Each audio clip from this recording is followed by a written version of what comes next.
Water is the softest and most yielding substance, yet nothing is better than water for overcoming the hard and rigid, because nothing can compete with it. Lao Tzu.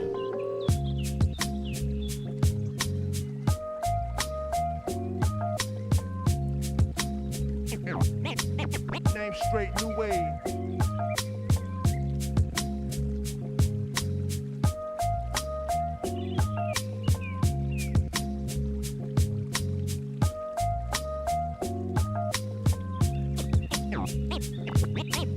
Name straight, new wave.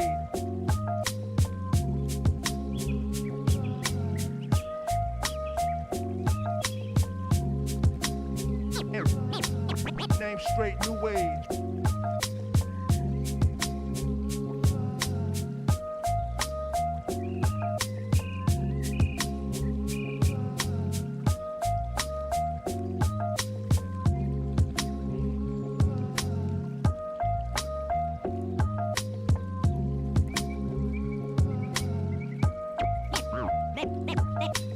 Name straight, new wave.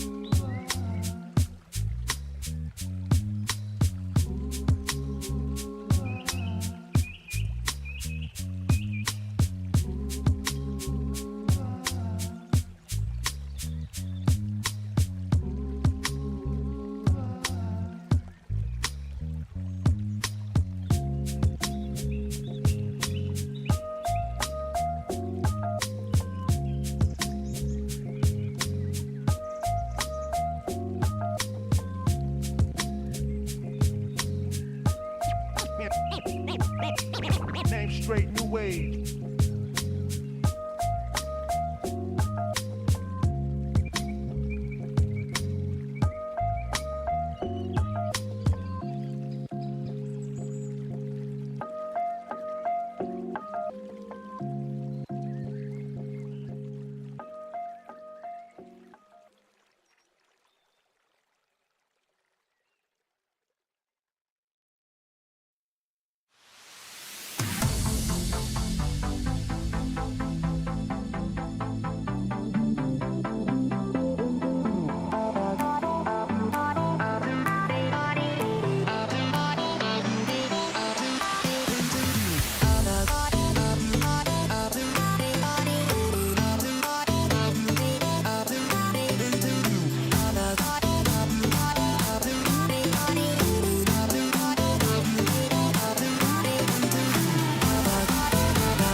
side. Gonna go in. It's going to be a really, really interesting one. Oh my god. All of this competition could be so damn close, so I cannot wait for us to finally decide who's going to be the champion. We are expecting some chaos, some great moments. Beast Mode has killed 3. Only gonna really need that rampage, so it's gonna clear it out. Santi gonna give themselves a big old 4K. Santi's getting rid of 3, clearing out the house. That is crazy. Nunji actually kills 3 people. This team feels entirely different on this faster composition. Now Saga is hanging around, getting onto the high ground. Post bomb's gonna stick onto Linky. They're not gonna be able to survive it at the end of the day. Blue manages to find a 3K. Rio shoving this Ana into a corner. Woo! One more for the road for Rio. That is all signs go. Melophobia with 3 Melophobia. Start the fight. They'll end the fight. Oh my god. Beagle Bus, they have to play aggressively into this energy. Popping off in a moment where you needed just that. Ruby in that backline. Oh, the flick. Looking for it. Oh my goodness. The 4th one as well. Do they get the 8? They get the 8.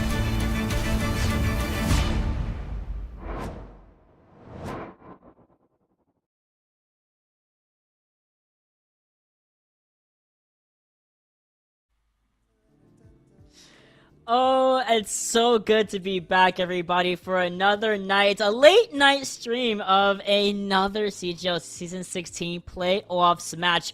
We have the Diamond tier coming up on deck here, and you've seen Wawa Gaming, you've seen the Diamond Eagles, and now you're going to see them duke it out here in round 2 of, I believe, the lower bracket for these guys. So, listen, this is the last chance for either team to stay in, or one of the last chances for these teams to stay in the bracket. Whomever loses tonight is out forever. Zip, done, you're gone.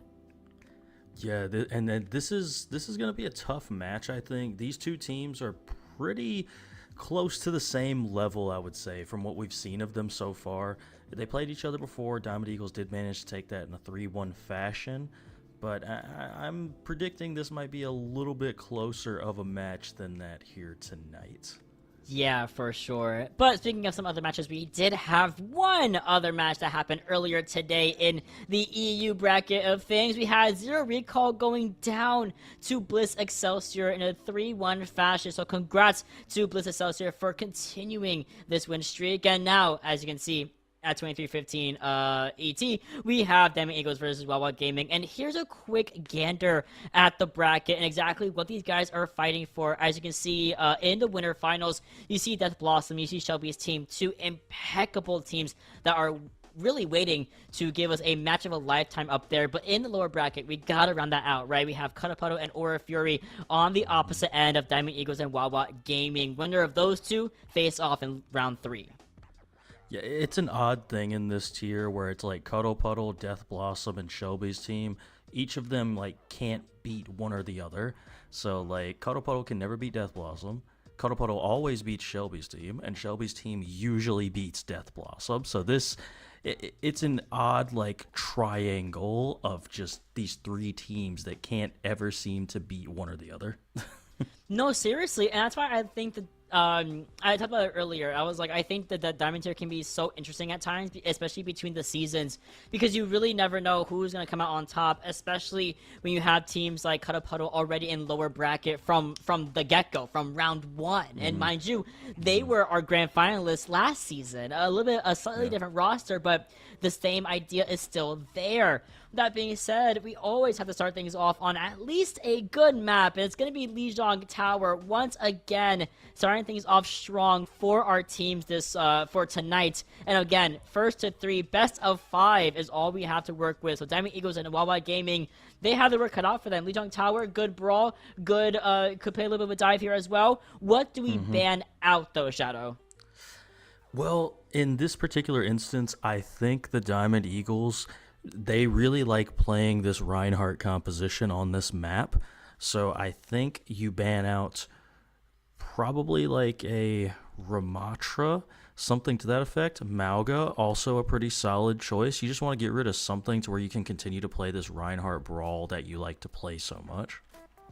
Absolutely. And with that being said, I do like the Mauga, as you mentioned, the Mauga ban coming in. I like it a lot. I think Mauga kind of in of itself got a subtle kind of buff in the recent patch notes, only because Orisa and Hazard have different reactions or different just different equations to how they take crit damage in their Fortify and Spike Guard form respectively. As a response though, the Symmetra from Wawa Gaming will be banned out, and I think that's also a really safe ban, just because Lijiang Tower, you don't want her to get set up anywhere around Night Market, on Control Center, or on Gardens. Well, and like I mentioned in particular, since the Diamond Eagles do like to play that Ryan composition, that having a Symmetra to teleport Reinhardt around is just, it's a lot easier to deal with the big rectangle man if he can't just teleport across the map to you instantly. Absolutely. And you keep talking about this Diamond Eagles team and their Reinhardt. Let's look over at their roster and see what we have coming up on deck with our starting 5 lineup. As always, we have Ufer and Fluky coming up on that DPS line. We have Gang, as you mentioned, with a Reinhardt favorite here. And then the back line, you have Ducky and Sonari, as always. Brig and Kiriko favorites, so maybe a little bit of dive might also come out in this sense of a Brig and Ana, Kiri and a Lucio, something like that, right? With that being said, this is our first 5 rosters. We've been seeing them all season. We're going to see them all playoffs and furthermore in the future. And their opponent, Wawa Gaming, they're rearing and ready to go. Yes, they are. And here we go. We got Pigeon and Momo Monkey running that DPS line. You got Slashed Castle there on that tank with Deadly Pants and Lord Shroom running that support line. And, I mean, there is, I think, some potential to see a queen on this map, but I do think that if the Rhine is going to come out from the side of the Diamond Eagles, it's going to be a little difficult to try running that queen. You have to play at such an insanely fast tempo to really try and punish that Rhine if you're going to opt for a Junker Queen base comp. Yeah, I have to agree with you there. I feel like Queen does struggle a little bit into a solid Reinhardt, like, for example, Wolfgang. But it's also assuming the fact that they're going to end up playing Reinhardt with no Symmetra to boot, right? So we could also see a Ramatra mirror, something which has been really popular, especially in the Diamond tier, as of late. But if we see the Ramatra, I wouldn't be really that surprised. I wouldn't be surprised to see a Cassidy. I would not be surprised to see a Tracer and a Genji. As you can see, some of these players have that as also their favorite characters. So I do think that with these 2 bans, it's somewhat limiting in what we know the teams like to play and what we know best suits the map itself. Oh, absolutely. And I mean, just to shout out another sort of brawly style comp, you can still run like the Zarya with the Reaper and the Cass and like Kiri Lucio, and that's still a really strong composition as well. You know, there's so many options here. And on this map, Control Center, that's going to be our first map, spoiler alert there for you. You can also still play that Junkrat. I don't see it as often anymore, but it is still a pretty solid pick on this particular map. I'm just going to say this. Every time I've been on broadcast and we've had Lijiang Tower first, we always go Control Center. And I know that these maps are technically, like, random, but it's starting to get a little bit more of a coincidence, more than a coincidence at this point. To actually start Control Center like 3 times now. But that's going to be, we're going to see no swaps here. Looks like Wolfgang is going to stick to that Reinhardt. We're going to have the Reaper coupled with that, right? And looks like Ducky and Sonara are going to actually go to some real characters like the Wu Yang and the Juno for now. On the other side, though, Shadow, we have that Zarya, but no Reaper, right? So they swapped their DPS line. Actually, we're going to go Ramatra anyway. They're expecting that Reinhardt. Okay, yeah, I don't necessarily dislike the Ramatra. I think it ends up not working out so well once the Shatter becomes online, but in the neutral, I do like the Ramatra over the Reinhardt. Oh, but I agree with you, because really in the matchup, Reinhardt struggles with that piercing damage through his shield, especially when you're in that Nemesis form, and more so when you lose out on Fluky early on, and Pigeon, again, on this Cassidy, really putting in the hurt against that DPS line, taking care of Ufer in the same breath, and now you're really just overly relying on your Reinhardt to back up safely while the rest of Wawa Gaming's backline are going to cap the objective. And look at this positioning here, Shadow. I love how forward that we see Wawa Gaming play. Oh, absolutely. Wawa's doing a great job of just not allowing Wolfgang and the Diamond Eagles to really get anything going, right? Ufer likes to go on these little flanks as this Cass, as Wolfgang just manages to take down Momo Monkey on that Genji right there. What a great kill. The fire strike of all things, right? A whole projectile against someone as small and as quick as Genji. Wawa Gaming can still work things around. They're trying to go for a little bit of a flank here. We do see Pigeon get scouted out very early by Ufer, but then you see the front line really getting put in a world of hurt as Wolfgang is walking up with relative confidence, but suddenly there's a Ryan in my face, and we got back out hinder that gets used, so is the Suzu, and here is the approach of the Dead Eye. Fluky seeming to not really pay too much mind and gets completely shut down almost entirely in the engagement. No Swift, no Shadow Step, no Wraith Form, no nothing. Yeah, Fluky getting caught out right there. Fluky had just finished using Wraith, and that was when Pigeon popped the Deadeye, so just really good recognition that there's no way for this Reaper to really get away from this right now. We do have a lot of ultimates online, though, for both sides.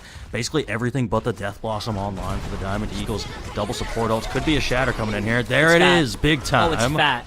Shadow, it's 4 people. It's a 4-man Shatter. It shut down the Annihilation. It shut down the Sound Barrier. It shut down everything. Even the Continuous Rush from Lordstrom had no chance. And that's the thing that Wolfgang does. He always uses that Shatter against a Continuous Rush.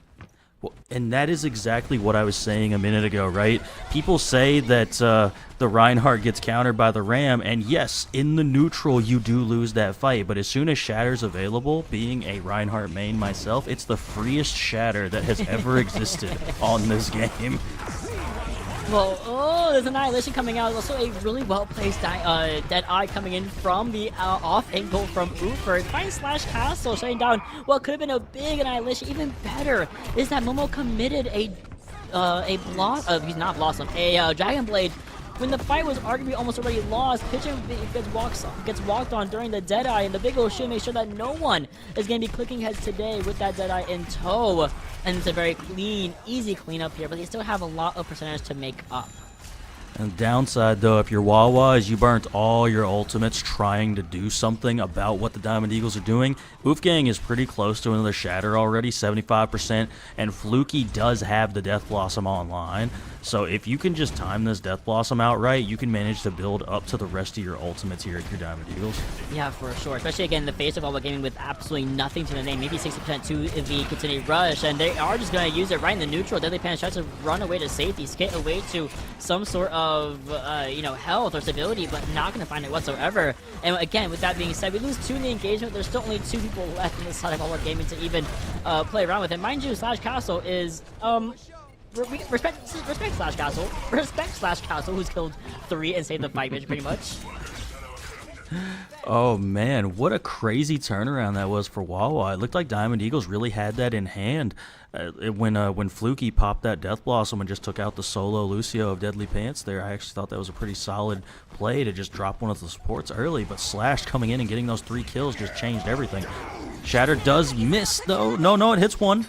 Yep, it hit both Lordstrom and Mola Monkey, and the follow-up is definitely there onto Pigeon. You can see Ufer is trying to find a piercing effect onto this Mola Monkey, and actually does land. The damage over time does put Mola Monkey in a really bad situation, at least health-wise. And there's also a swap. Pigeon gets off the castle, goes over the Tracer for the sake of touch. Oh, this is a rough spot to be in, though. If you're Diamond Eagles, you have to deal with this Kitsune Rush from Lord Shroom. You're going to have the Tidal Blast available shortly, as well as that Deadeye, but I mean, you got a lot of ults to go through if you're Wawa. Oh, no one scouted that. Shout out, no one scouted that. No one saw Pigeon go all the way around the right side, around the white room, and then get rid of Sonari early on. Tidal Blast delivery is online, and Deadly Pants picks his head for a little bit too long, and there we go, taken down by the Dead Eye. Blade is still online. This could be... I lied.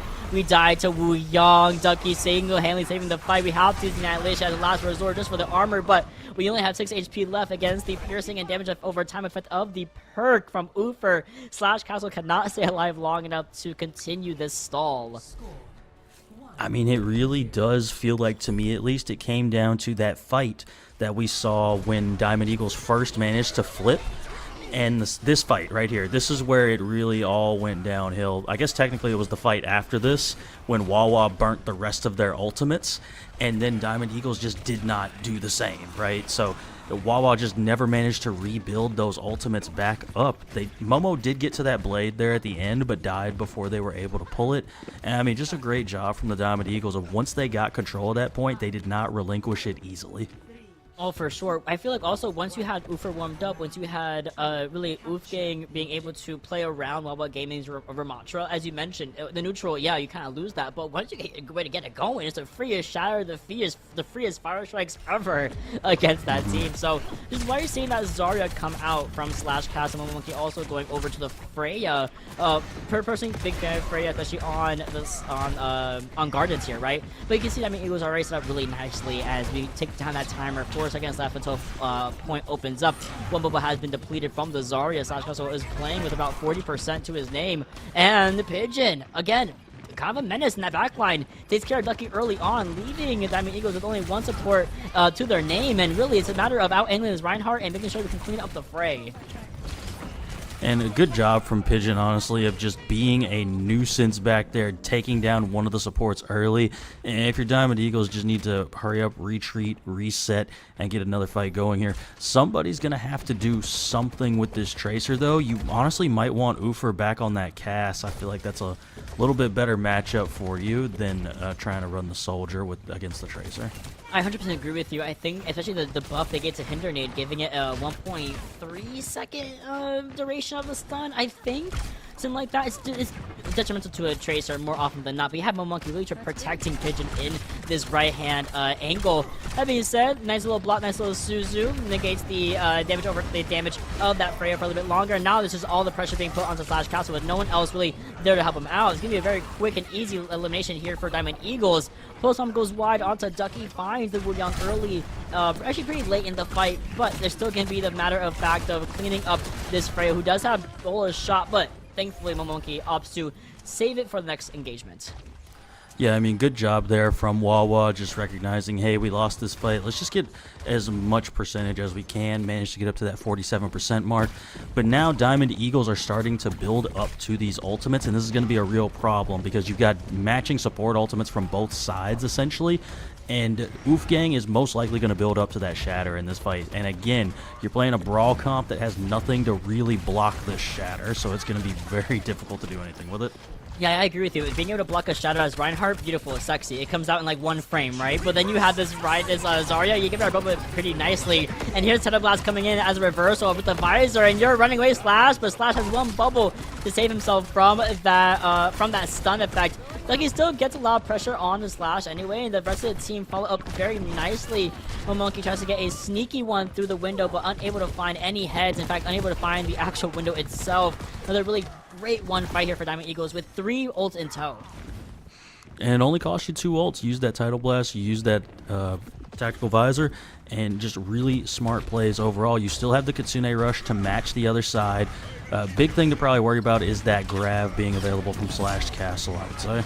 Yeah, but one big old shield means that they can do nothing to you inside that Graviton Surge, and moreover, when you're on a nice straight line, that means that Shatter with the Kitsune Rush is gonna be the biggest world of hurt that Slash Castle is gonna have to deal with.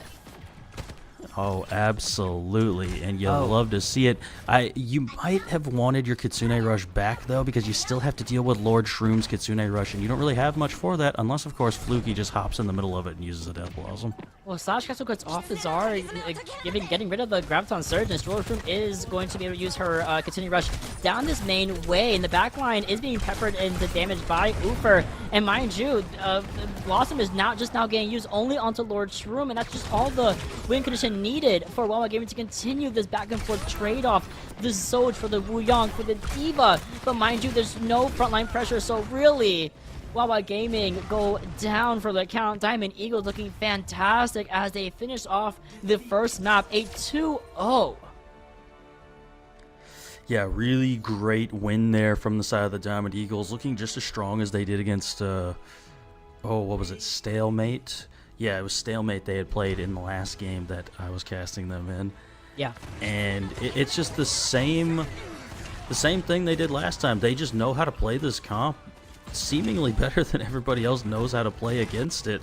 Just nobody can really deal with the Rhine. Again, my idea would always be to mirror it personally. I think that's the easiest way to handle it. But when you just give up shatters like that constantly, you're going to have a tough time dealing with this composition. Once it gets set up on the point, it's hard to dislodge that Reinhardt. Yeah, and that's, mind you, that's without Symmetra.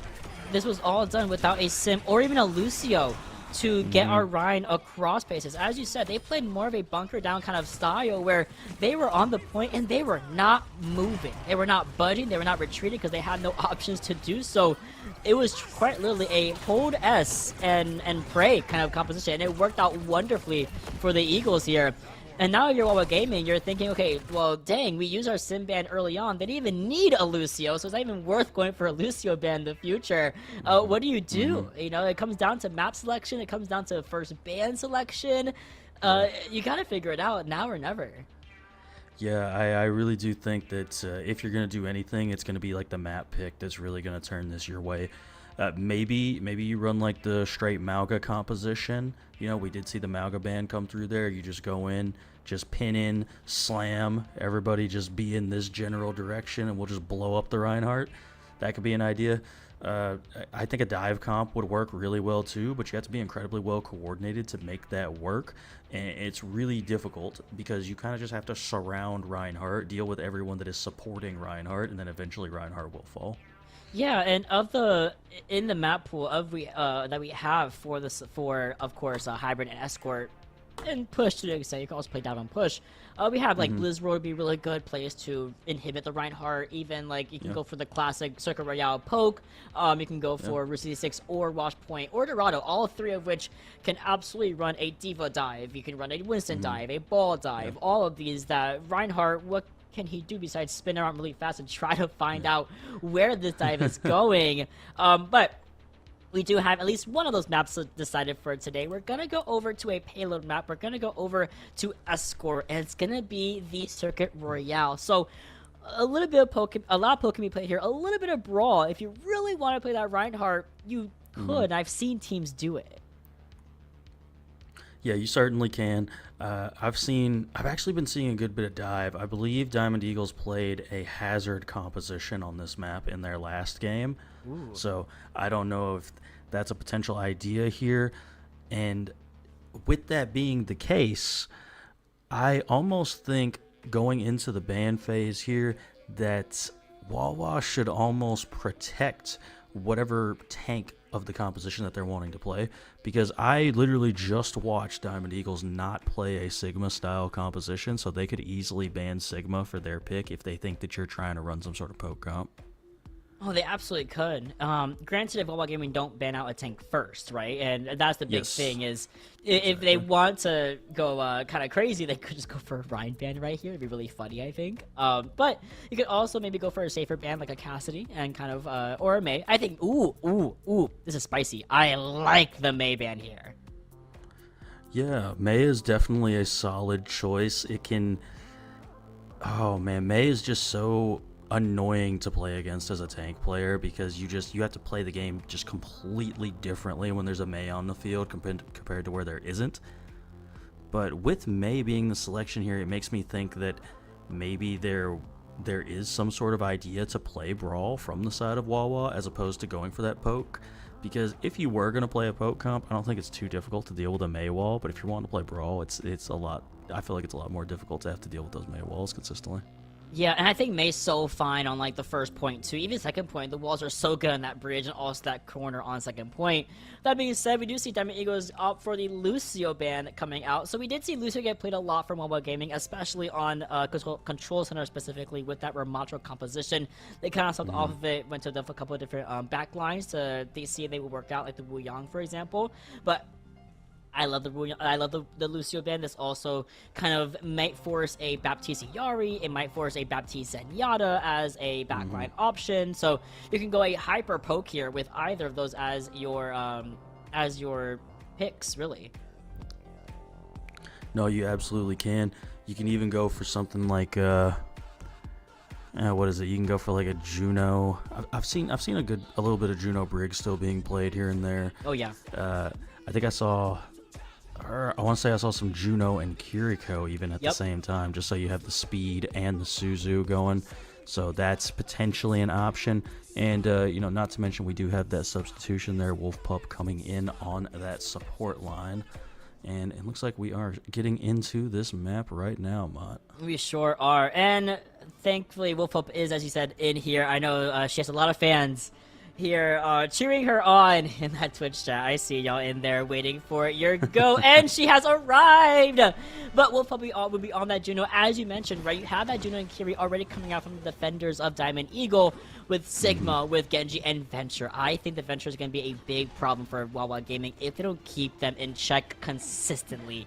And Pigeon will be the one on Widowmaker. So I love seeing a Widowmaker duel. We're not gonna get it this time. So Pigeon should have relatively easy time free firing all the way in the back line. It takes a little bit of time for Fluky and Ufer to get to him, but when they do, that's when Widowmaker is gonna be in a little bit of trouble. Otherwise, ER and Kiriko coming out from Wawa Gaming instead. Yeah, that's an interesting combination. I don't think I've ever seen that exact combination, but just having that poke damage available to you is going to be incredibly useful. But I do think it's going to be a little difficult as the ERA trying to deal with that Venture and Genji just being on your head all the time. Ooh, Suzu kind of helps Suki not get hit by the body shot of the Widowmaker. Well, Pup, she is a little bit out there. Actually, it gets completely called out by Momo Monkey, floating a little bit too far into that airspace. And if we can get this other Genji out of the way, Momo Monkey is going to be able to slice and dice the rest of his team to oblivion, forcing open this defense, really, whether Diamond Eagles like it or not. Yeah, great engage. Oh, well, that's a tough way to go down there. Ufer said, "I'm taking one with me. If I gotta go, somebody's coming with me when I leave here." So, good one, if you will, from Ufer. Diamond Eagles have now swapped off of the Sigma, going for this Ramatra here. And Momo Monkey is actually swapped off of the Genji over to that Freya. So we're going to have that double sniper composition there. And we also have a Baptiste now, so Baptiste ERA. So an interesting combination. Nice shot coming in from Pigeon. I think Ufer felt that, through the screen. Oh my goodness, that was nasty. A second one coming in from Pigeon. Can we get a third? Possibly. Looking over at that Genji, forced the dash, and waiting patient like a snake in its web. Pigeon finds the kill, goes for the grapple shot. Can we get a fourth one? It gets a little bit of a buy shot onto Wolf Pup, but that's all that we need as Pigeon basically server admins their way into a first point cap. Widowmaker does Widowmaker things every so often. Oh, that was almost another one. Wolfgang taking down Slashed Castle, though, should help the Diamond Eagles restabilize a little bit here before all of these ultimates start coming online. Slash Castle going to be swapping over to that Ramatra too. They're going to mirror it completely, and Ufer says, hold on, let me put the sticks up real quick. Gets that headshot onto Pigeon, who was likely unknowing that we're going to get the Widowmaker duel at the end of the day. 4.5 minutes is what Wawa Gaming are looking at, as they have the point already halfway through point B.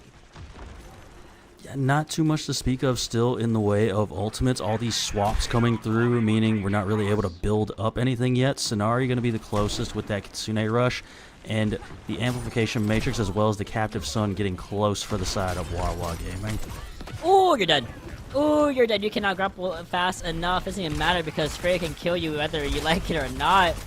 That being said, it's just a 4v5, of course, without our Widowmaker. That's the window going to be used. That's what the bullet shot going to be used through the window, giving it an insane, absurd amount of damage output. Everyone just kind of falls right on over Wawa Gaming, clearing the second area. And a great job from Wawa, honestly. I don't think... No, we should be able to get one more fight off here, and this is going to be a big ult-dumpy type one because we're going to have a Kitsune Rush online. The Annihilation available as well, but no touch actually going to come through. Diamond Eagle's just going to retreat. They're respected. I love that. When teams can actually recognize, you know what, we're going to back up, we're going to chill, we're going to let them take this point, because here is where our comp works the best. Yeah, absolutely. You love to see those intelligent plays. Pigeon getting fluky is not what you want to see, though, if you're the Diamond Eagles. Server admin continuing to server admin, as you said earlier. Yo, Pigeon is server adminning, and Pigeon... Oh, but Ufer peeks out. Pigeon was not quick enough to pull that trigger against the mirror match. Again, whenever these guys are able to click these heads, either team are able to walk forward and they gotta back up, and that's exactly what Wawa Gaming are going to do. They're gonna back up and wait for Pigeon to come back with the sights. Oh, this is gonna be the big ult dump type fight right here. We're gonna see the sights come out from the side of Wawa, but again, Diamond Eagles have all their ultimates online, so you you have to make sure to use them in some capacity. Well, they're going to usually have to tap the Sun here first as well. Dillypan's trying to find the Kiriko, trying to find the front line, trying to find anybody with the Captive Sun. It does land on Wolfgang, but there's not going to be a follow-up from the team here. In fact, the pressure is on. Here comes Annihilation, and everyone has used every single resource to not only put pressure onto Wolfgang, but also back out of that Annihilation. Orbital Ray gets used just for that healing output and damage output of Diamond Eagles. Will it be enough from Wolfpup? Well, likely yes. You know, Sass Castle can only do so much holding block in the Annihilation form. Bullet Shot gets used from Momo Monkey, so as you mentioned, as you predicted quite beautifully, it's every ult for themselves. Every ult is being laid on the floor here, save for the overclock from Fluky. Ufer tries to back out, needs to get a headshot somewhere. Body shot will connect himself to Deadly Pants, but easily they get healed up by the Baptiste. Oh my goodness, what a crazy exchange. And you do get a little bit of space there if you're Wawa. Diamond Eagles continuing to just retreat, but Ufer starting to get the better of this matchup against Pigeon with that shot right there. Especially on the defense side of things, yeah, I love me a good Widow on defense. It's so difficult to track them down more often than not. So, with that being said, Pigeon has to say, you know what, I've had enough of these mirrors. I'm going to go over Sojourn instead of mirror Fluky in that matchup. And Wawa Gaming have now retreated wholeheartedly with only 2.5 minutes left. Still plenty of time on the clock. You're probably going to need a big overclock here shortly from Fluky just to really stop this advance from Wawa long enough for the rest of your team to build their ults up. They have time. They have overclock still here for our Diamond Eagles, so the defense can absolutely continue to be withstood by Diamond Eagles. They also have the upcoming Annihilation. They have upcoming also continuing rush coming in from Sonari, so they have a good plethora of options, but Pigeon throws out that disruptive shot, disruptive ray, and that's just going to be Fluky walking right into it and going down for the count. Continuing rush does come in, but the pressure is on. Damage output too much to bear. I don't know how you survived that Oof game, because my goodness, you should have died wholeheartedly. It will be, in fact, the Juno going down, and overclock shuts down that Captain Sun from Deadly Pants. It's still a lot of back and forth in the kill feed, though. Red and blue, a lot more red, though. Comes down to just cleaning up the fray for Wawa Gaming. And Wawa Gaming managing to get that cap through with a minute and a half. I mean, any cap at all on Circuit Royale is always pretty impressive to me. I feel like that last corner especially is really hard to get around. But Wawa just kind of, even when they were just trading ultimates and it felt like a neutral trade, they were still getting a lot of cart progress because the Diamond Eagles were just continuously having to back up.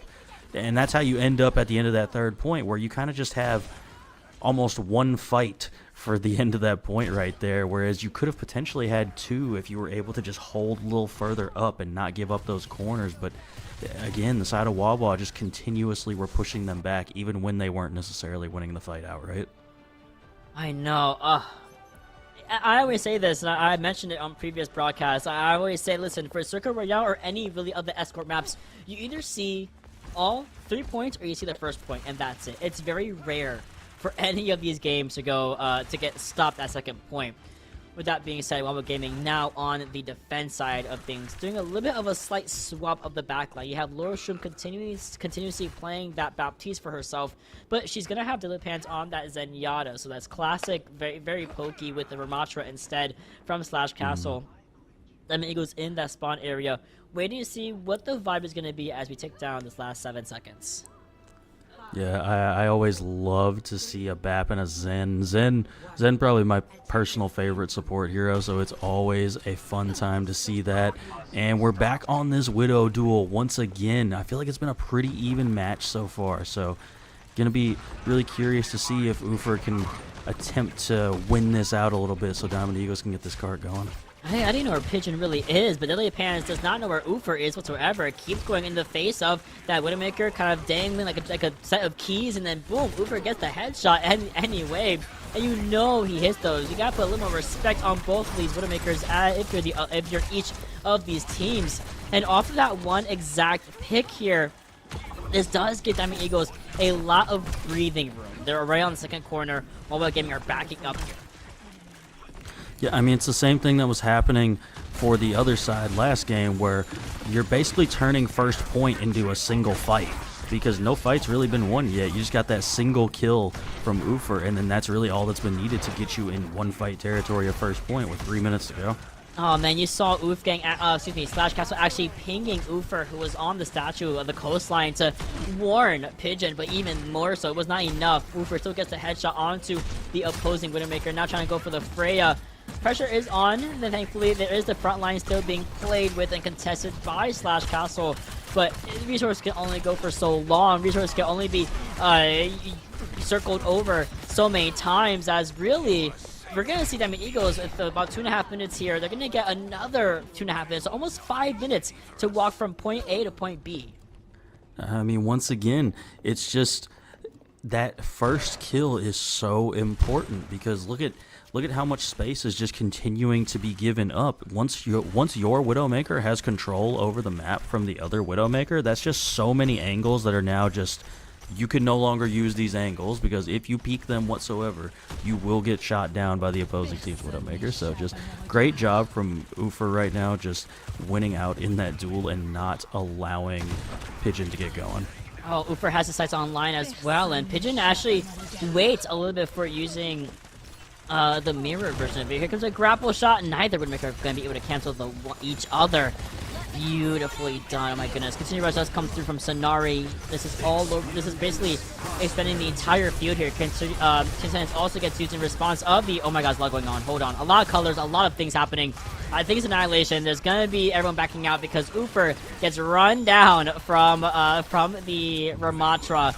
And really, Wawa Gaming are in a big lead here. They know that they're going in though, and Wolfgang got a little bit too overzealous.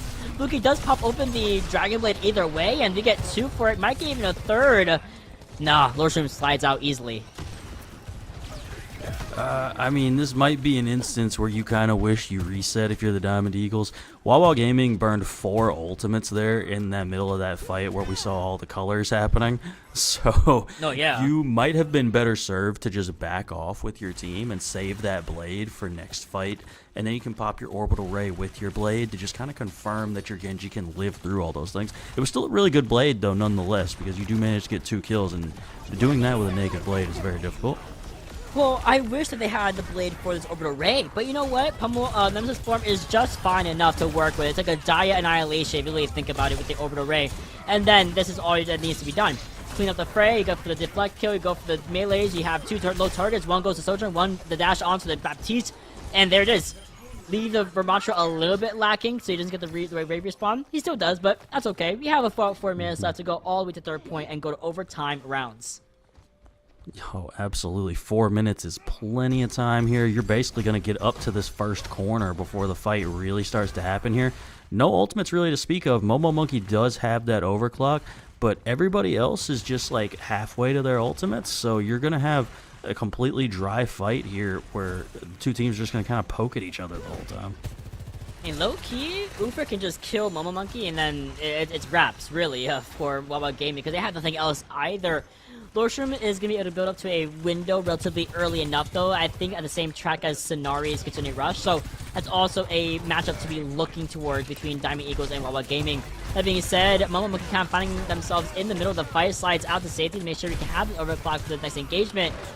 But we lose our tank. Either way, we lose Sonari. So that's a 1-for-1 trade-off for either side. But this card is looking really, really good for Diamond Eagles. They're still pushing easily.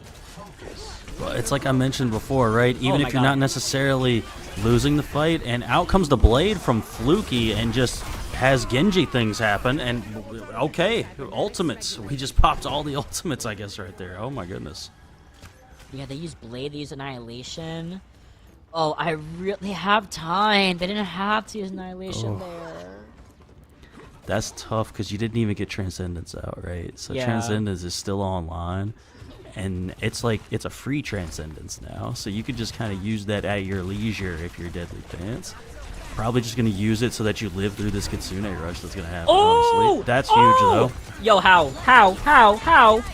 What happened? They fell over. They fell over. They can't touch. Well, there's Transcendence you're talking about. Yeah, at the leisure for sure. Pigeon goes over a Tracer, but Transcendence only lasts 8 seconds. It lasts less than a Coalescence. You have the Tracer coming in for a touch. Recall gets used. They're still pushing the car, and you have 57 centimeters to go for a touch. Thank God that Slash Castle comes back with the Annihilation just to hold block forever. but there's nothing else left. The other hands goes over to Juno, get the speed boost to help everyone go for the touch at the very least, but we'll probably going to have her orbital ray anyway. And there it is! Orbital ray is now clearing the field. This torpedo is going to have big value. There it is! And that's it! They're going to end with a little bit more time, or maybe the same amount of time as Wawa Gaming did, and this is really all that... Yo, how'd that happen? How'd that happen? I'm so confused because it just seemed like we were just poking, and then all of a sudden Oofgang had 3 kills. Like, I don't comprehend what happened right there. Like, that's one of those instances where, like, I would have literally turned around and been like, how did we let that happen? That's not correct. That's not correct. That's what my job, my job is to make sure I know what's going on, I can tell what's going on, and everyone knows what's going on, right? I don't know what happened. 2 went down, and then you said a 3rd went down, and then it was like, suddenly, here it is. It happens 10 seconds after this. Everyone just dies. So, it is what it is, it ain't what it ain't. They have the same amount of time, pretty much. So, worst case scenario, this is the best case scenario. You know what I mean? It's completely even playing fields for both these teams. Yeah, it really is. And honestly, if you're Diamond Eagles here, all you have to do, you just have to not give up first. And if you're Wawa, you just need to cap first. Like, that's basically where it is when you get to overtime. It's like, look, if we can either get past first or hold it before first, we feel good on either side of this thing. The Reinhardt is going to come out from the Diamond Eagles, though, so we're going to have a really close hold on this first corner, I have to imagine. And if you do nothing else, you're going to burn a good bit of time just trying to kill this Reinhardt.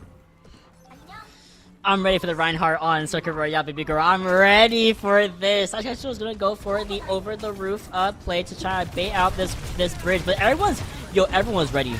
Everyone was ready. But then again, they're trying to seek out Wolf Pup, and we're breaking ankles. She's doing her best, and she gets out easily. You want to know why? Because that new buff to Juno's Fly is so good. In the meantime, though, in the exchange of it all, we lose our Reinhardt. We don't have that frontline pressure. You know Sash Cashwell's going to come back faster than anyone else. So at this point, it's all about killing people. Ooh. And Fluky, you tell him to kill, he'll kill. Oh, man, what a nice shot there from Fluky. Getting that, getting that little piercing damage right there to get the final kill off. Slashed Castle, going to go Orisa. Says the fun stops here. This is what I'm going to do to deal with this Reinhardt. I'm just going to be an immovable object. You're not mad. You lose Pigeon early again to Oofer with the rail shot. They can see that Cassie being scouted out on the right side, and Fluky needs to be really careful here. Rolls in towards the Genji, gets a deflect off. Gets a hinder off, gets the kill. Only 23 seconds to go. Here comes the stun on the Arista. There's a Discord Orb on the Reinhardt. Thankfully, Suzu does defeat it for 7 seconds. But your resources are starting to dwindle if you are the side of Oof Gang. Everyone's retreating to the secondary corner, and thankfully they do so quickly. But the fight is still ongoing. Slash is is teetering between 5 HP and 100 HP. Now getting fully charged. Oh my god, I'm dying. Wawa Gaming, one last chance. That's all you have. A lot of ultimates coming online here. If you're Diamond Eagles, you need to win this out before this Transcendence gets online. Oh my god, I see a skull. I don't see a Sojourn though. There goes Ooper. There goes a Dead Eye. There goes the window. The orbital ray does come in, but against a window of all things, Shadow, it's just not going to be enough to stop these guys whatsoever. It's just a fruitless stall is all them Eagles have left in the bank. Oh, and that's tough for it to be such an easy fight win, too. You didn't really get any ultimates out of Wawa for them to win this fight and get this first point captured.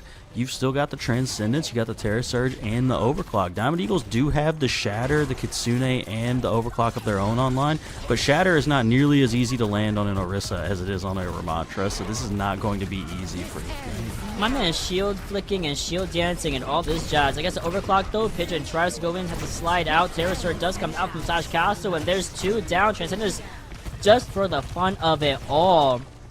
I mean, Eagles need to back out here. They have one last stance really on second point before, I don't know, Wawa Game might go get full cap from here on out. It's definitely going to be tough. This is kind of your chance to win, though, if you're Diamond Eagles. You have the Shatter and the Kitsune still available to you, and Wawa doesn't have anything for the time being. Momo's about to build up to this blade, but they don't have anything to stop you. You just have to make sure you don't get this Shatter canceled. Okay, well, the Kitsune rush is there, so Nari gets a headshot onto Pigeon. Here comes this big old Shatter, and really, really, that should be the end of the fight. 18 HP is all Momomoki has left to their name, and that is the end of round 3, going all the way to second objective. Oh, it's not unwinnable for Diamond Eagles, but it's going to be incredibly difficult. You need to make like almost no mistakes here in order to really potentially win this fight. And it all kind of started with losing Wolfgang early right here. As soon as that happened, it was just an immediate recontest from Wawa, and they just kept pushing and pushing once they got that advantage. This was just a shadow of a lifetime. It had to come through here. There was nothing else from Wawa Gaming that could have mitigated it. V-Ray used Transcendence a little bit earlier. Thankfully, they stopped it at the second objective. And I think Wolfgang realized, okay, I don't really want to go Reinhardt. I don't want to risk it again, especially if Wawa Gaming want to go things that naturally counteract Reinhardt, like, for example, Orisa, even Malga to an extent. As you see, Sashkash was walking out that spawn room very confidently on the Samoan. You're absolutely right. I like the Genji pick here for trying to deal with the Malga, but I think you almost... I don't know if you necessarily want to mirror the exact comp that I'm seeing right there, but it would almost be smart to just run the Malga into the Malga. I don't know. I always feel like that's a really solid answer in these situations. We'll see how the Ramatra deals, though. Happy Wednesday, CGL, guys! It's midnight EST, and we're still covering Diamond Eagles and Wawa Gaming. Game 2 is going, completely haywire and crazy.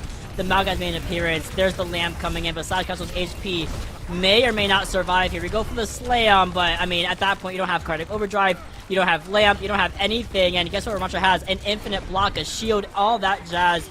Them Eagles are just completely wrapping around Wawa Gaming as they are basically depleting those resources and also getting a pretty late kill onto Slash Castle. That is a fairly late kill, like you said, but with the fact that Wawa played that fight so close, you're still going to get another fight for first point. And that's something that we haven't really seen either team manage to do here. Like, most of them have just kind of seceded the point all the way back here to the end and then had it be one fight territory, but you at least do manage to get a lot out of there to get 2 fights out of first. Oh, we charge it immediately. We don't have that charge for a little bit while now.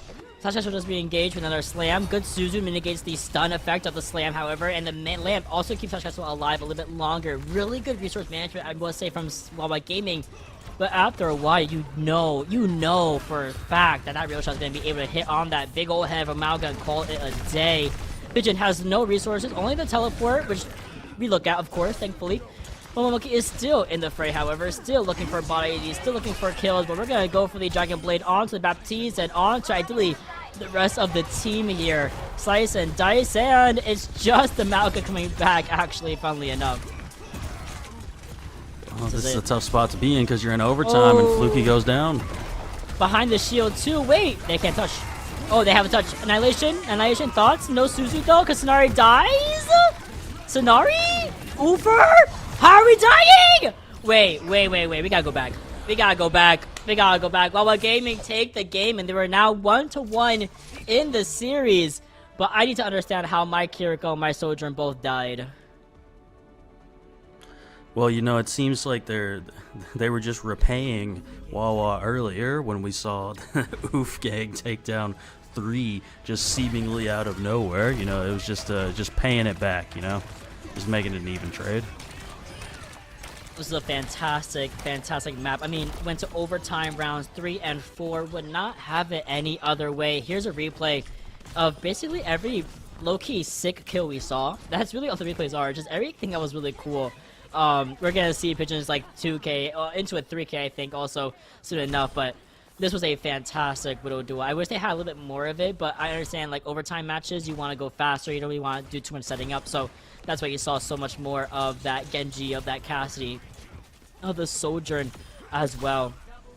But Diamond Eagles fall down to the payload map of all time. Circuit Royale cannot keep it up, but now they have the map pick for their map 3, and we can bring it right back to a flashpoint. We can bring it back to a push, something that I think will feel more comfortable on with more comfortable playing the Reinhardt on.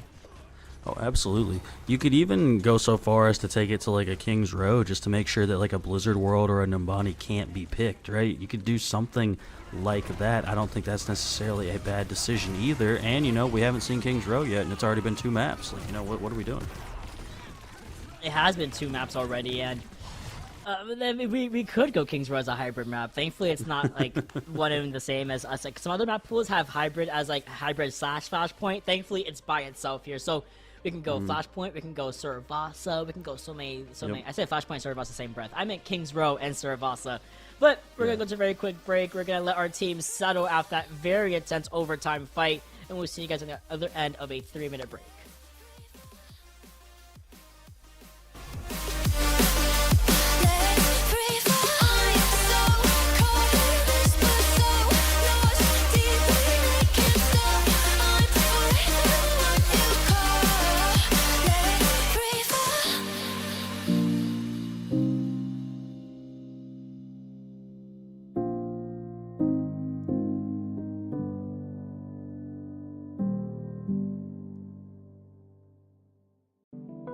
Inside here, you know, you get an insight and you know something, you know, but you don't want to say it out loud because you're kind of afraid that it's not going to be really true and it'll spoil the whole thing for you, you know. But when somebody makes you say it, then, and it's true, then it just makes it more beautiful of a thing.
I'm not crazy, Malin.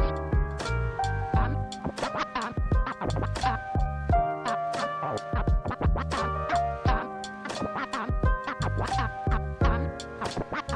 not crazy, Malin. I've just been in a very bad mood for 40 years. 40 years.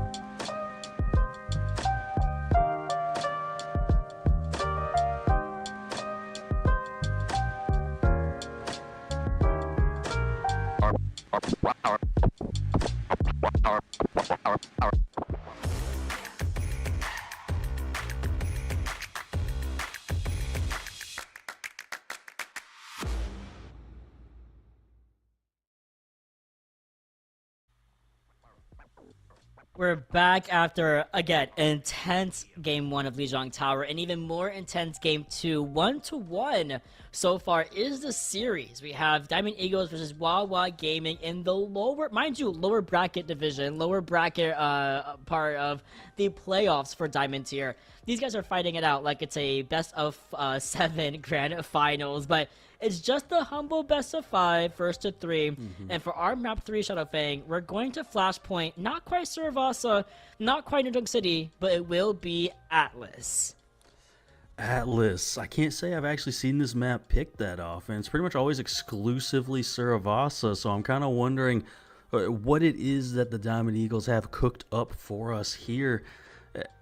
You know, I'm really thinking that it's just going to be more of the same with that Reinhardt composition. They were really strong on it on control, and Flashpoint is just kind of control with some extra steps. But I do think that the bans are really going to tell us a lot once we get started here. Oh, I agree with you wholeheartedly. I think the bans have been so impactful as of late, especially from Wawa Gaming. I think that Lucio was a fine ban previously on Circuit Royale, but I feel like the backline's so flexible, especially on Circuit, that it didn't really feel super lost. Now, a May, that I must say must have felt really, really bad for Diamond Eagle. So they do get the first ban here as the loser of Circuit Royale, and they have a plethora of options. But what's been giving them the most problems? Reaper. That's a tank shredder. That man is annoying. Yeah. Take him out, Yeah. and you inadvertently kill Zarya Reaper at the exact same time. It's perfect. A perfect recipe here for Diamond Eagles. Yeah, that was honestly a really good choice there from Diamond Eagles. Try and protect your tank a little bit more there with your pick. And if you're Wawa, you could go ahead and ban that Reinhardt out if you don't want to see it on this map, but maybe you do want to see it, and you get rid of like a Juno or a Kiriko instead, so that you can more play your composition into the Reinhardt still. Yeah, for sure. I do think that if they would go for, they're just going to go straight for, they're like, you know what, you're not playing, Sim is open, but we're not letting you play Ryan. You're hilarious. You're going to take us in the Ramattra duel, or you're going to suffer as I have. Like, it's just that simple from Wawa Gaming. They're like, you're not having fun today, buddy. Nope, not on my watch. Oh, you do hate to see it, but, you know, that does mean that ban is out for the rest of the series, and with it being a 1-1 series right now, that's going to... I think it's going to become really impactful later on, just because we know that Diamond Eagles really love forcing this Rhine, so you can't get rid of the Rhine or the Sim anymore, if you're Wawa Gaming at least. And then getting the Reaper out now is also going to make this a very interesting map, because like you said, the Zarya is still going to be available, but like, what are we going to run? Zarya, Genji, Venture? Is that the play here? We could see something like that. I do see Venture sometimes come in place of that Reaper. Oh, 100%. You get the same kind of benefit of, go Venture, I choose you, and then you kind of bubble your Venture, and then they get like, you give you like 40 charge off the first bubble. It's great, right?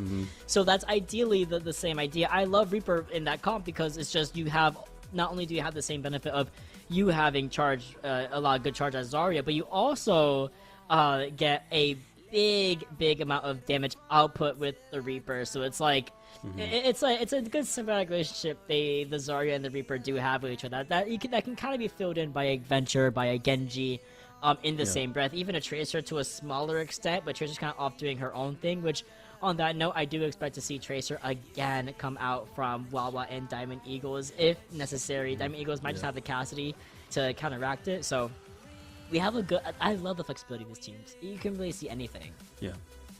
Yeah, the Diamond Eagles have tended to go more towards that bunker-style composition, and we do have a substitution. Ducky going to be coming in on that support line for the side of the Diamond Eagles, so no more Wolf Pup on this particular map.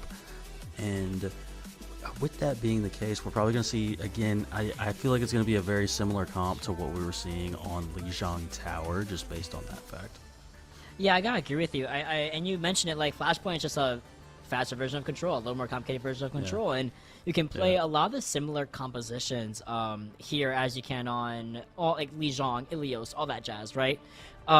So as we see our rosters lined up in their spawn rooms, you can kind of already see, well, my Lucio is going crazy in the spawn area, but you see the Cassie, you see the Lucio, you see the Kiriko from the side of Wawa Gaming, whereas Diamond Eagles are once again back on that Ram, back on that Venture, as you called it appropriately, and Ducky being back in means that we have Wu Yang again.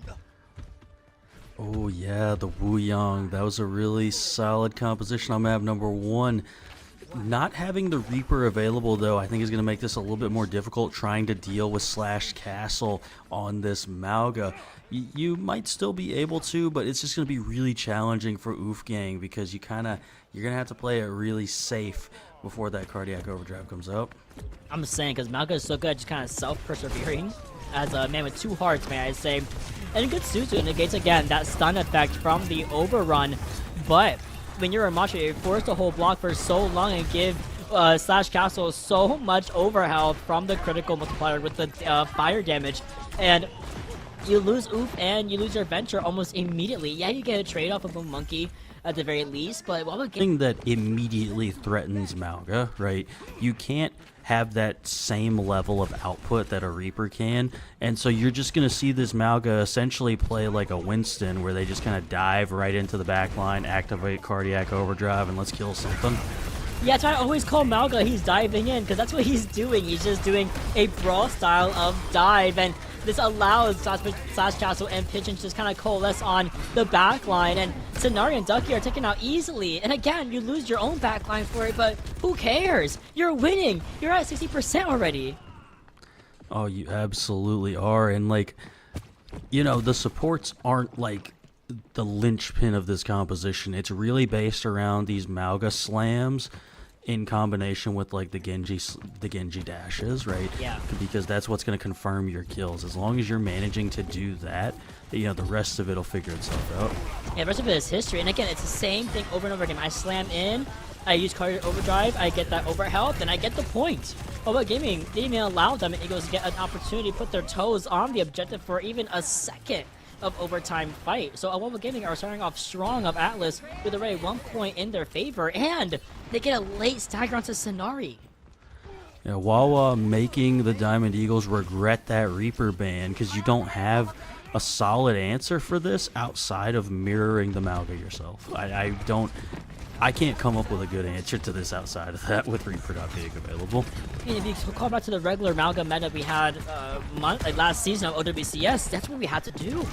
This is all Wawa Gaming is running. They're running Mauga save for the Sojourn instead of the cast instead of the Sojourn. The cage fight comes out only onto Oof Gang, who has such exploitable resources of the two bubbles that he kind of again it just explodes.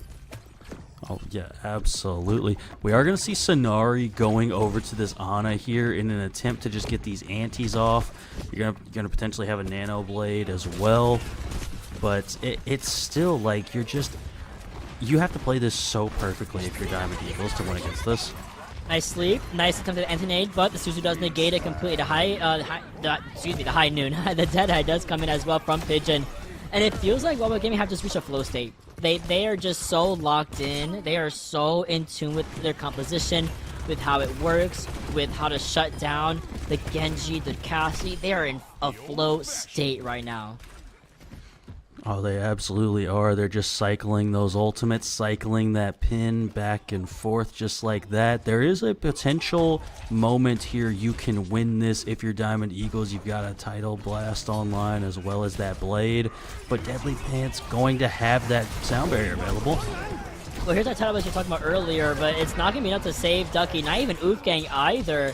The sound barrier on top of the Dragon Blade is really all that Wawa Gaming needed to win that fight out. And again, keeping these guys held hostage at their spawn area. This is a complete different team than what we had seen on Lijiang Tower. They said it's not working. We gotta go back to Ram.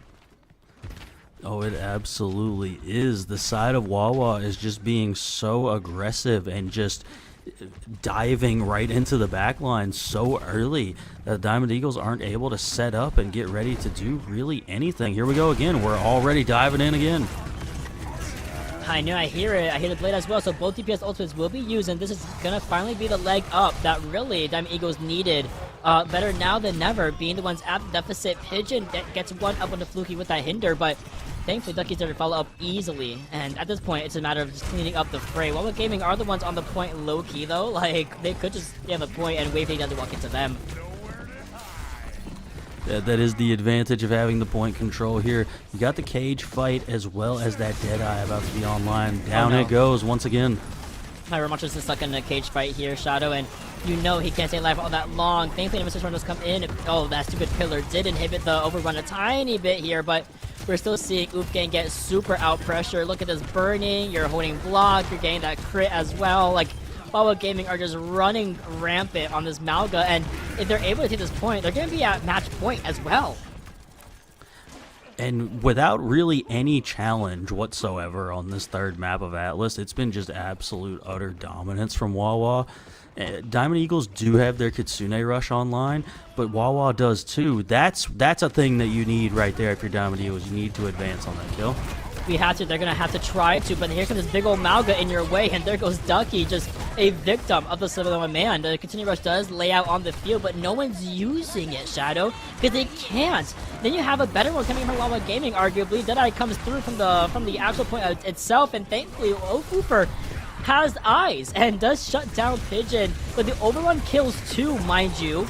And we're still walking around with overhealth off of the Cardiac Overdrive with the fire, but thankfully, Ducky comes back to save Wolfgang and finally find a flip here for Diamond Eagles. Oof, seemed like Slashed Castle was never going to go down right there, just constantly alive on this Mauga. I do kind of like the swap over to the Sojourn. The Genji is good for getting the deflect damage and whatnot, but again, it's just you need constant output going on to this Mauga to prevent them from just being able to pin at your backline 24/7. Yeah, I have to agree with you here. Wawa Gaming are also talking about some really good ultimates. Look at Ari bait out the Suzu. Now we're going to walk in. And, oh, no slam needed. Just separating the Remacho from the backline. It's all you really need. And Wolfgang is forced to hold back while Fluky holds forward.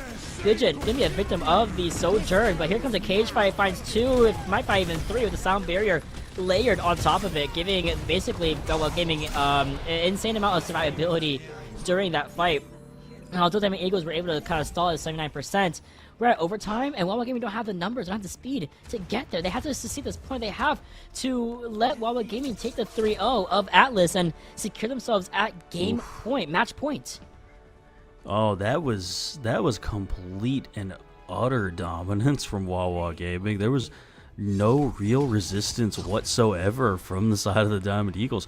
They do manage to get that cap on third point, get it to 79%, but it took like a massive ult dump and just a crazy sequence of plays from your players.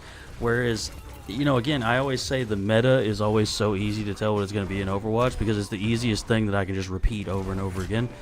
And that's exactly what we witnessed from Wawa, right? It was the same sequence of events over and over again. Pin in, cardiac overdrive, cage, pin in, cardiac overdrive. We just did that repeatedly, and it just kept working. I know, that's the thing about metas is that I think you put it perfectly. If you can repeat it over and over again, and the other team can only do so many swaps, so many different approaches, so many different everything, and nothing's working, that's meta. And if Mauga is really back in the way that we're seeing right now, again, this is Diamond tier, so of course the skill disparity between what's meta in the Diamond space versus the Pro space is considerable. It's like a little different, but you know, I digress. Like, if you a little different, but this is a really good showing from Wawa Gaming, and why Diamond Eagles had banned out Mauga in that first game, but are they starting to regret it a little bit? No, I definitely think it's smart to get like that early game advantage like that. I think the mistake was banning Reaper. That ended up being the mistake on this map here. I'm not going to say that if you had Reaper, it's necessarily going to win you this map, but I think it's a little bit easier to try and deal with this Mauga if you have a Reaper as opposed to not having that available to you. Yeah, I gotta agree with you. I think if we had gone for a tank protection ban, especially when you know you want to play Atlas, and ideally with a Reinhardt, and you know they can't ban Sim again, I feel like that would have been a more impactful ban, maybe banning out Orisa, banning out Ramatra, banning out anything as a protection, for Reinhardt would have been a really, really good idea from Diamond Eagles, but yo, I'm dying. I'm so sorry. Like, I'm just dying. But with that being said, they do have map 4 to look forward to, or not look forward to, right? It's like now we're on match point where we're about to go down to Wawa Gaming, who just showed how to play Mauga, really. Yeah, they really did. They did that for sure. You're gonna have a push or a hybrid available. Yep. Push, we've got Esperanza, New Queen Street, or Runasapi. Hybrid, we've got Blizzard World, Kings Row, Midtown, or Nimbani. I see no reason why you wouldn't pick Kings Row here, but maybe there is some other thinking that's going on for the side of the Diamond Eagles here. Well, they're certainly thinking. They're thinking we're going to go Runasapi instead, and I'm going to say no with you. If you're I had another caster kind of enlighten me about this. When you're in the map 4 selection, you're also a victim of a map 5 selection where you want to go, where you're going to let the other team go after, right? Because you can't lose twice in a row. You're done at that point. So it's like, if you want to go map 5, do you really want to leave Wawa Gaming up to decide not to go Kings Row, to decide to go to go Blizzard World, to go Midtown, Numbani? Do you want to leave that up to them? And I guess Diamond Eagles are okay with it. They must feel really confident on all of the hybrid maps, but they're more confident on Runasapi than any of the other push maps. That's the only thing I can think here. Other than that, it could be a situation where they want to play like a dive style composition, and they like that on like a Runasapi as opposed to the brawl style. We haven't seen it too much, but like I said, in their game I saw the other day, I saw them playing a decent bit of that Hazard, but I think the Hazard's going to be a little difficult to play with the Mauga being so prevalent so far. Yeah, I think Hazard's gonna have a big. It's the same reason why you don't really want to run Orisa into Mauga anymore, because she doesn't fortify well against him anymore. She's not a good wall against Mauga any longer. Spear doesn't stop overrun. Her fortify barely really barely withstands against his multiplier, right? So that being said, I mean, Eagles have a big choice ahead of them. What do we ban here? Do we ban a tank? There's no reason to ban for Reinhardt now, because they can't ban him again. But it's like, what was a big problem? Well, let's get rid of Kiriko. We did really good without Kiriko. Let's do it again. I think that could just be a way to stop the cleanse. I think you just want to get rid of the cleanse here if you're the Diamond Eagles. It gives you a easier win condition for dealing with Mauga if you can just anti-Mauga and just immediately blow him up.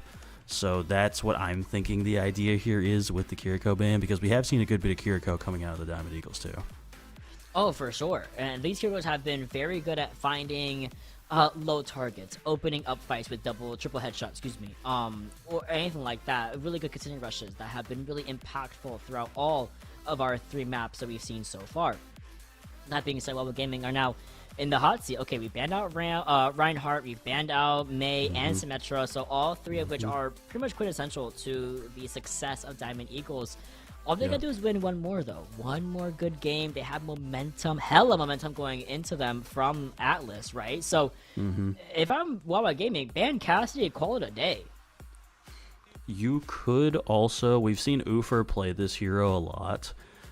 This could be a random shout. It could be a thing.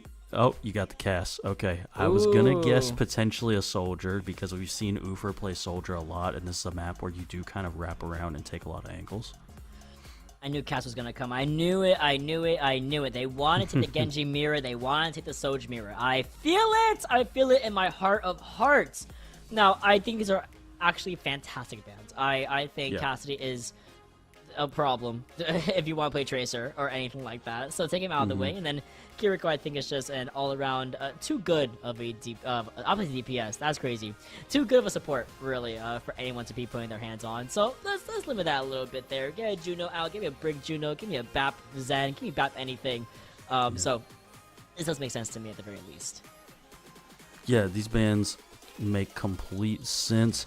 We've seen the cast being such a major problem throughout the course of the series, and again, like I already mentioned, the Kiriko cleanse can really just continue to support that Mauga being on the field, and we're going to see Wolf Pup come in for Sonari here. So Wolf Pup back in once again. I'm just really curious what the side of the Diamond Eagles has as a response here, because we've only really seen them have major success on that Rhine comp. They've done pretty well overall throughout the course of the series, minus Atlas, but on the first 2 maps they were very competitive, if not dominant. So I just want to see if maybe they even go with something crazy like, you know, a Junker Queen, because there's no Kiriko available now. I mean, if Wolfup is coming back in, and we saw her play Juno a little bit earlier, we might see a Brig Juno coming in from the side of Diamond Eagles, right? Because Ducky's favorite hero to play is Brigida. But of course, we're going to see in a couple of seconds, and what exactly our roster is going to start off with. And yeah, there it is, the Brig Juno I was expecting.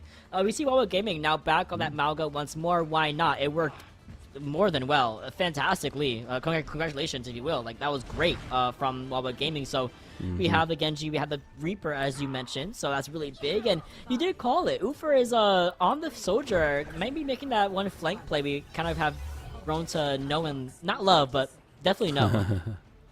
Yeah, oh yeah, most definitely.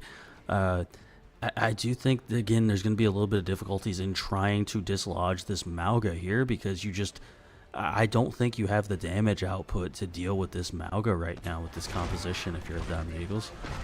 It's definitely meant to put pressure on that backline more than anything else. Okay. Bye, Wolfgang. Bye, Lord Shroom. Oh, dude, again, onto the backline we go. And Tucky is just trying to stay alive with the Juno, but nah, this is not going to work this time. Point goes over, objective goes over to Wawa Gaming for now. Wolf Pup gets a little bit staggered out, but she'll come back relatively soon with the rest of her team. And I mean, yeah, once again, we're just seeing that Slash Castle is going to continue to do the same thing over and over again. Pin, slam, overdrive, murder. That's literally going to be the sequence of events, unless the side of the Diamond Eagles try and do something about it, which I don't think there's any answer other than just straight mirroring this composition. That's what makes Mauga so irritating to deal with. Oh my god. I didn't even see Reinhardt. I don't even think my observer had a chance to look at what happened to Wolfgang. Just slam in, and that's, what do I say? That's Mauga. That's Mauga, babes. Mirror it, please. That's all you can do is mirror it. That's how it was last time he was meta, and Yeah.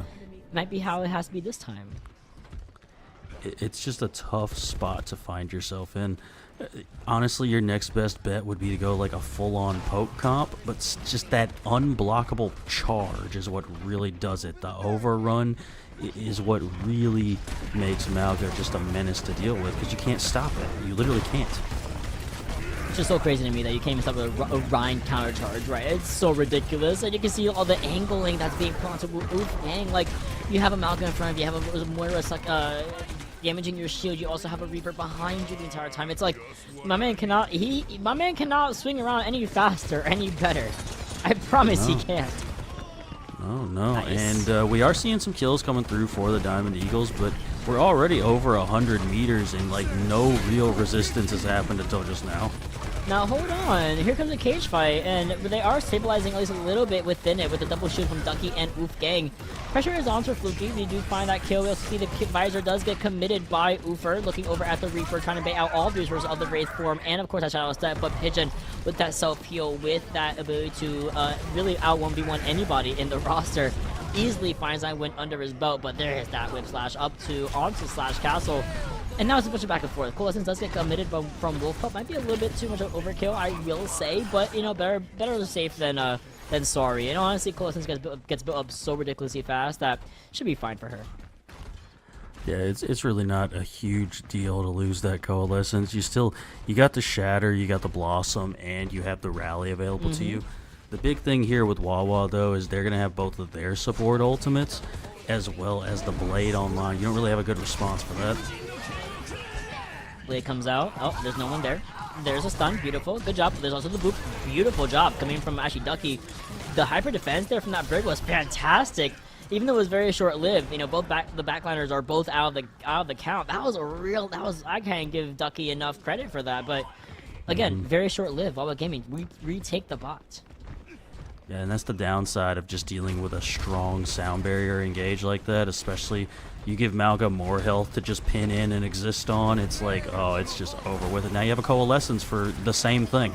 Do we? But do we? But do we have a Coalescence?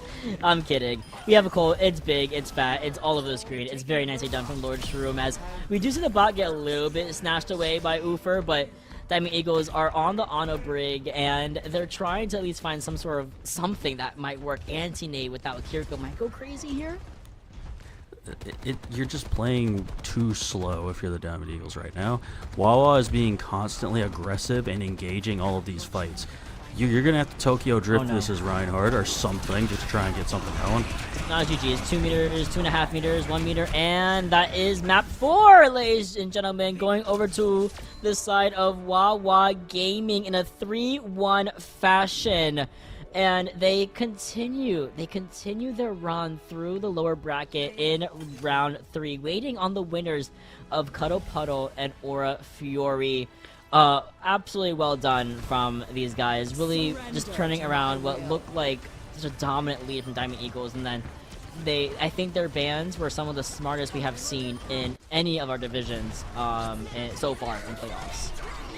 Oh yeah, absolutely. They did such a good job. As soon as the Malga became available, that was just kind of it. Right? There wasn't really a good response from Diamond Eagles. They didn't have a remote answer for that Malga-based composition, and it just ended up being pretty much the entire reason why they lost it, because they were doing super well against every other composition that Wawa was playing. Yeah, I gotta agree with you. Even the Ramatra Mirror had some merit on Circuit Royale. There were so many moments where Slash Castle and Wolfgang were pretty much neck and neck. Even more so, Fluky on this Genji was and I'm kind of shocked we didn't see, or maybe because we just couldn't. I think Fluky just couldn't play Genji in that composition.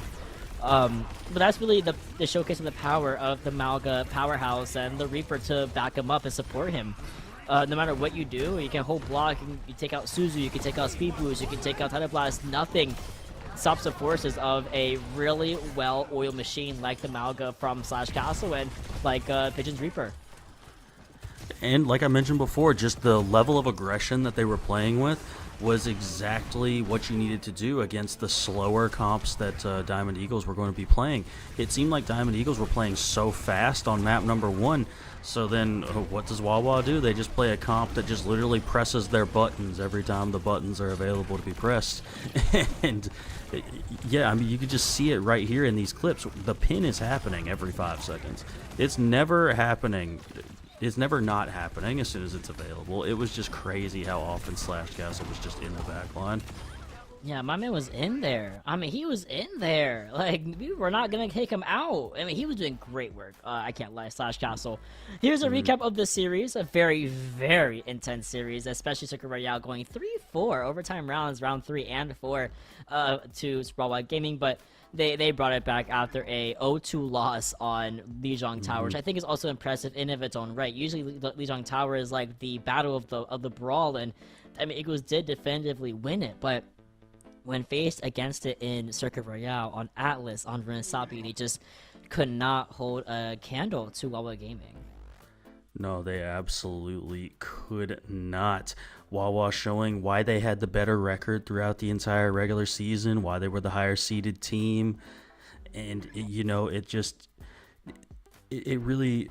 I'm looking forward to seeing how Wawa performs against either Aura Fury or Cuddle Puddle. I'm thinking that should be a really good series whenever that does happen, because they're really good at that Malga comp, and it's really just about, your cooldown management, your ult cycling, that sort of thing. And to me, those metas are a lot more fun to watch because it's more about the team play aspect of Overwatch, which to me at least is the most fun part of the game. Oh, I agree. That's why I love Overwatch so much. It's just it's the team part of it. Like, yeah, comp is alright, and arcade, and it's the fact that this kind of stuff exists, especially for people that aren't champions and GM and masters. Like, it's really cool to me at the very least as a fellow Diamond player, right? So with that being said, as always, for the playoff bracket, we're going to try to get y'all both a winner interview and an exit interview. As a reminder, this is Diamond Eagles' last hurrah, and they have now bowed out of the bracket. Respectable run they did make, but this is the end of the road for them. So if they're not tired, because I know it's 12:37, so I know it's late, and it's a work night. I get it. So if we can get an interview with them, I will love that. If we can get an interview with our winners, that will also happen, hopefully after the other half of this break.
after an intense game 4 banger.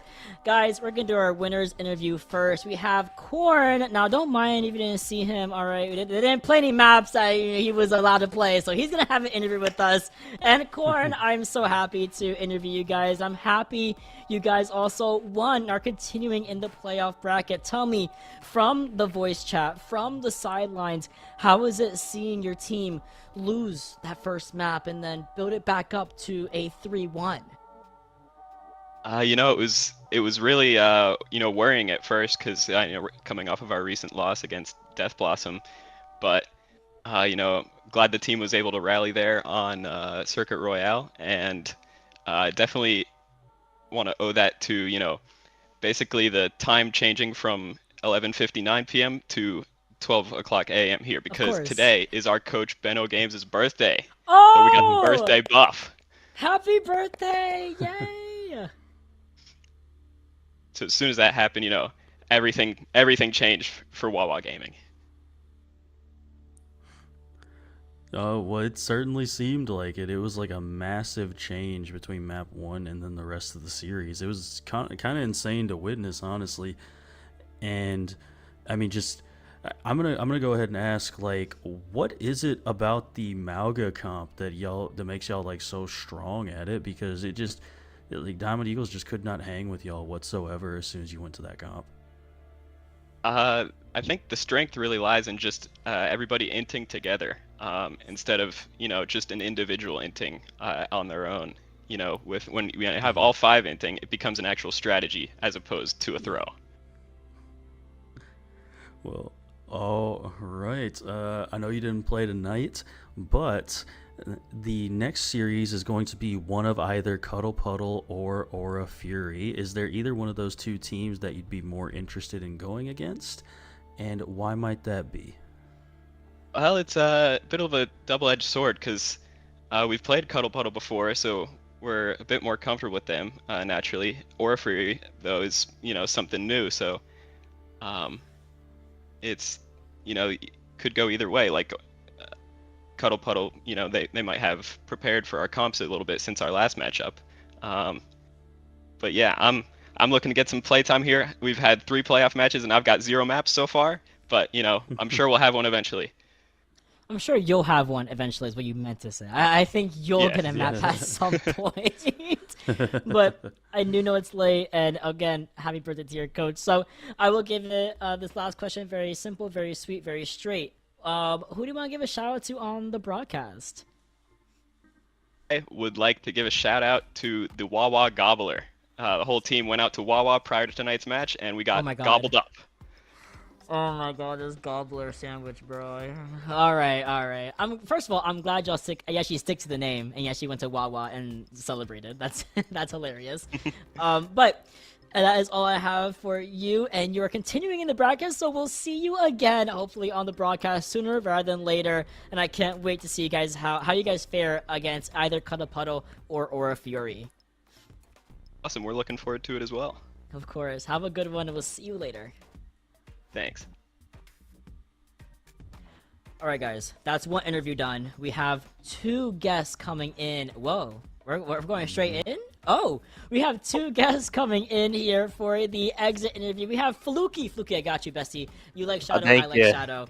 We have Fluky coming in, and we have Sinari, aka Iris, coming in as well for the Diamond Eagles. And guys, today was a very hard-fought battle, and you just narrowly lost it. What is the journey? Can you kind of give us a rundown between the beginning of the season, even preseason, into now?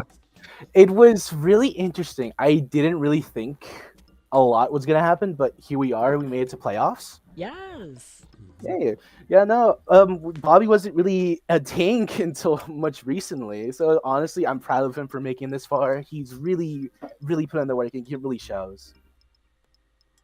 Yeah, I can kind of voice my so I actually transferred to UNT. So prior, I did not know any single person on this team prior to playing. So I kind of had to pick up from nothing. Also, our second DPS Ufer was the same. I believe he is a freshman, so he's definitely new to this environment as well. Everything like that. I think you could see the growth as a team, as a unit throughout the beginning. We started the season, we got 0-3 three times in a row, then we picked up a couple wins, and then it just kept stacking, and you can just see the growth as we're going on. So definitely a big time frame, a lot of growth, and I'm very proud of the team to be able to rise up and do that. I agree. Well, all right. Yeah, I mean, I can definitely see a huge improvement over the course of the season for sure. What do you think the big change was between like map 1, y'all were so like dominant, I would say, and then the rest of the series here tonight, it was just so much more difficult. There was just constantly a Malga just slamming your backline over and over again, essentially. Yeah. But what was the biggest difference, I guess, if it isn't just that, what I just said?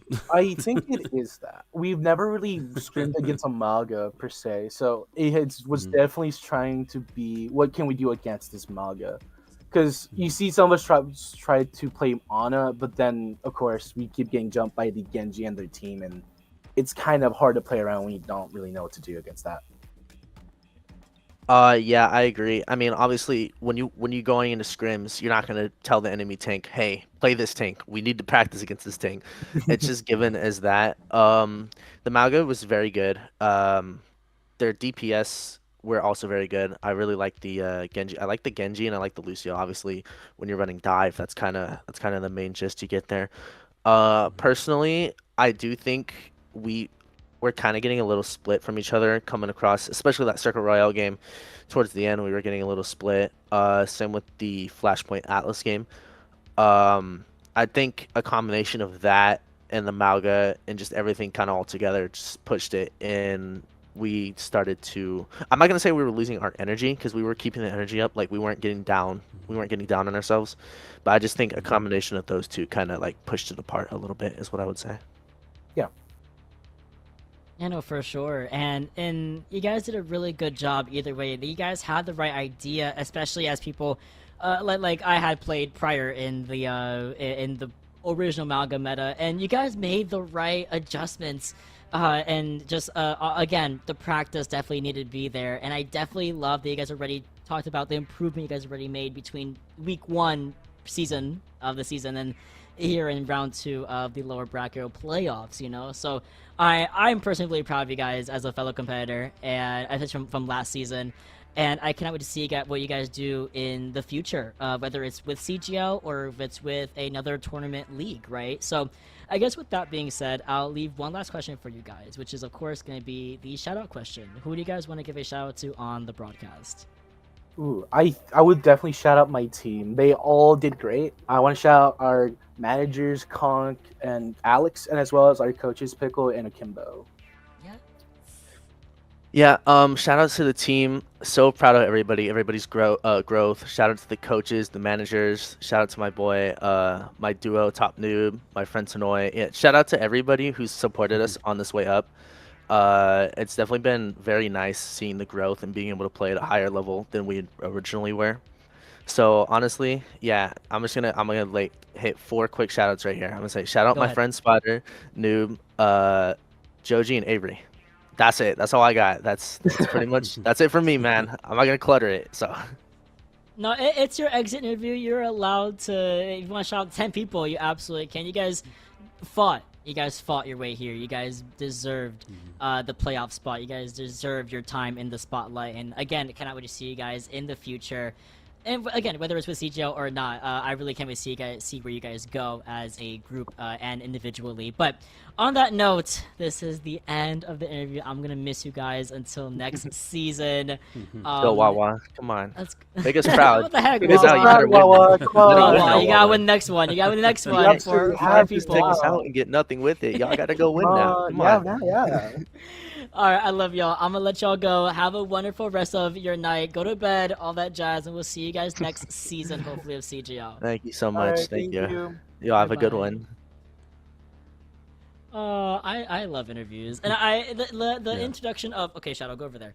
The introduction of the exit interviews I think is so bittersweet because it's like it's their last time in season 16, and it only becomes more Yeah. real that we're getting nearer and nearer to the end, which you can see in the bracket of what teams are left in the bracket here. 5 teams are gunning for that #1 spot in grand finals.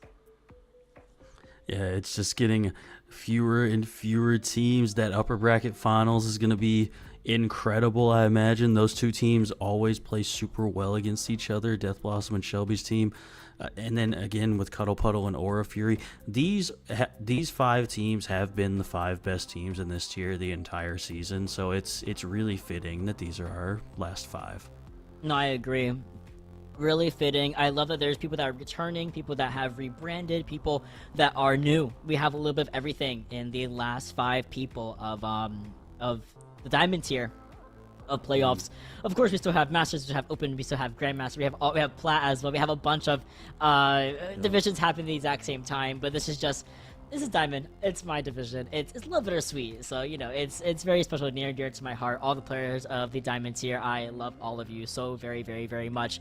With that being said, playoffs is not over. There is so much more happening. By the way, holidays are this week. If you celebrate, please be safe. Please travel safely. Have wonderful food. Make that Teeny's mac and cheese. If you do, please send a picture. That is delicious. And please be good people. Be good and schedule your matches.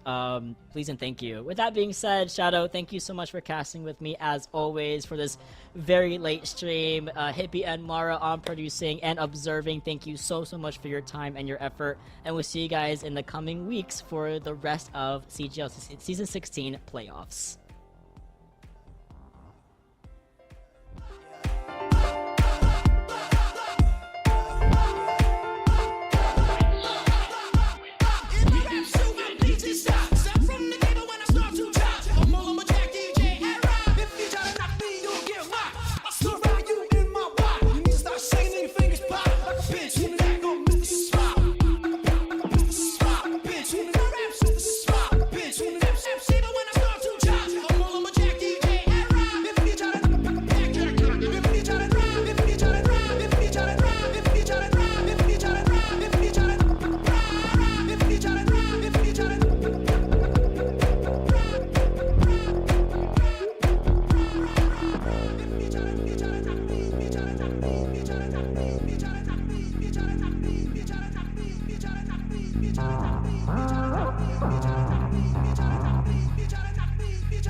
You tryna knock me.